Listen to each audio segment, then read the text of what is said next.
Alors aujourd'hui, nous allons parler des propositions de financement disponibles pour les PME marocaines.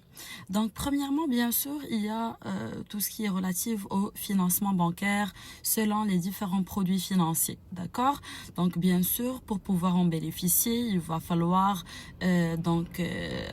respecter les conditions d'éligibilité, que ce soit en fonds propres, participation en fonds propres, que ce soit par rapport aux garanties ou bien au mouvement bancaire, d'accord? Et là, par rapport au mouvement bancaire, nous allons parler du noir. Les sociétés qui peuvent faire du noir, parce que éventuellement c'est une réalité marocaine, d'accord, pour remédier un peu aux impôts, d'accord. Donc là, bien sûr, le noir, il pourra impacter le pourcentage.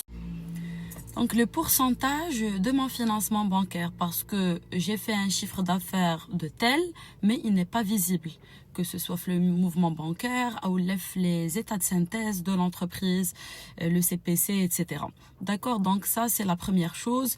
Il faut avoir une certaine transparence, éviter le noir pour refléter la meilleure image, une image fidèle du chiffre d'affaires de l'entreprise. Mis à part le financement bancaire, on pourra parler de fonds de private equity.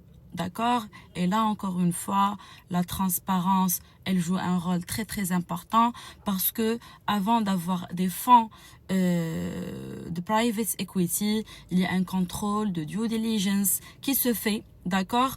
Et encore une fois, c'est un audit d'acquisition et il va falloir avoir une transparence côté état de synthèse.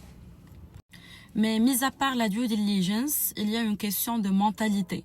Parce que en tant qu'entrepreneur, est-ce que je vais accepter d'avoir des associés, d'accord, des associés avec moi au sein de ma propre entreprise?